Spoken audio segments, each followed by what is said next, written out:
This is KTVO's Good Morning Heartland. And welcome back. Do you know how many different species of bats can be found in Missouri? Some occur statewide and some only regionally. A number are year-round residents, but others are here seasonally. And sometimes we may find one inside our homes. So what should we do if we encounter one? Tony Elliott from Missouri Department of Conservation is here this morning to break it down for us. How are you doing today? Good. How are you? Doing great. So how many different types of bat species are there in the state of Missouri? We usually consider there to be about 15 species that are actually residents of Missouri on a large scale. There are a couple other species that wander into the borders, but about 15. About 15. Okay, perfect. So now why is this such a good and an important time to talk about bats and bat nuisance? Basically, bats are starting to become active if it ever warms up like it's supposed to and becomes spring. They've been hibernating over the winter, or they've migrated out of Missouri for the winter. And they'll move back in once it gets warmer, and when they're active, people realize that they're actually in the houses. And it's also a good time to take care of nuisance bats before they start giving birth, because a lot of bats, when they're in houses, are there to form a maternity colony, and you don't want to exclude the mothers out of the house when the babies are in there and can't fly yet. All right, and we do have some pictures of some bats. The first one that we're going to go ahead and take a look at is the big brown bat. So kind of explain what we're looking at. This is a big brown bat hibernating in a cave in Missouri.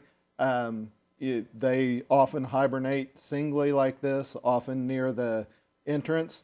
Big brown bats are the most common bat that uses houses, that moves into houses. This is another picture of a big brown bat, and the reason I include this is to indicate that even though they're called big brown bats, they're not actually very big. Yeah. And people often call and say they have a little bat that they've found in their house, and then they send me a picture, and it's a big brown bat, which in Missouri is a decent-sized bat. It's a fairly big bat, but it's actually still a pretty small animal. And the next picture we have is the little brown, which is really little. This is a little brown bat. And in size, how would you compare this? How big is this? The little brown bat is about 3 inches long, from nose to tail, fully spread out. And this is the second most common bat that will use houses. It's a little more likely to use abandoned houses and buildings rather than houses that people are actually using, though they will use some of those. Okay. So why are bats so important?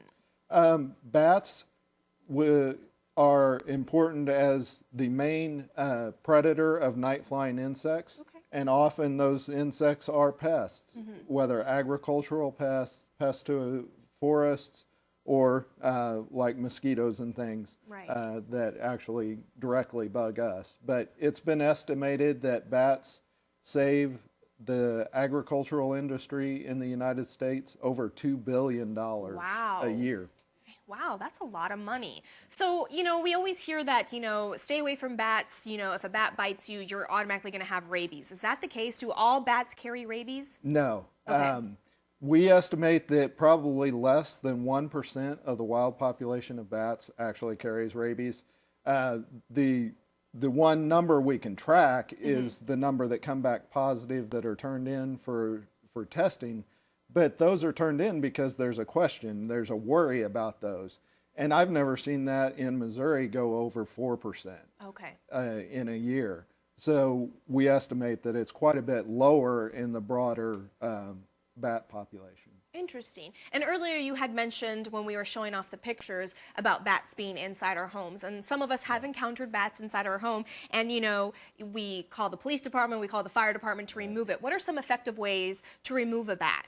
The main thing, and again, it becomes possible here when bats are active every night. The first thing you need to do is try to figure out where they're getting in and out. Because the only long-term solution is to permanently seal the hole where those bats are coming in and out, because even if you would go in and kill all the bats, which we don't encourage, new bats would use that hole and move back in. So you need to find that hole by watching the outside of the house at dusk to see the bats flying in and out. And then there are pretty simple homemade ways that you can put like window screening over that hole with just an opening on the bottom. Okay. And that allows the bats to work their way out. But then when they come back in, they can't get back into the house. So you've created kind of a one-way door for the bats to move out. So you leave that on for about 10 days, and then you permanently seal up that hole. It can be a multi-step process because there can be multiple holes. Yeah. But there's simple approaches like that where you don't have to deal directly with the bats. You can put these things up during the day. A lot of times people call me and say, well, I'll wait for them to fly out at night, and then I'll go up there and seal up the hole. Yeah, and that means you're up there climbing around on a ladder at night. Yeah, and and that's where not really a good idea. Yeah. You can put these up during the day, and they'll move out, and that way you safely exclude them. And again, we encourage that to happen before early June, because that's when the mothers would start giving birth. And again, having the babies trapped inside the house with the mothers gone is not a good idea. Yeah. All right. Well, that's all interesting and valuable information. What we'll do is there's several different websites and links that people can go and log on to and find out some more information about bats, and then, like you said, proper ways to remove them or exclude them from your house. And what we'll do is we'll link up all that information on our website at heartlandconnection.com. We'll also link up the Missouri Department of Conservation's website as well. Thank you so much, Tony, for coming on. I appreciate it. Thank you. And we'll be right back.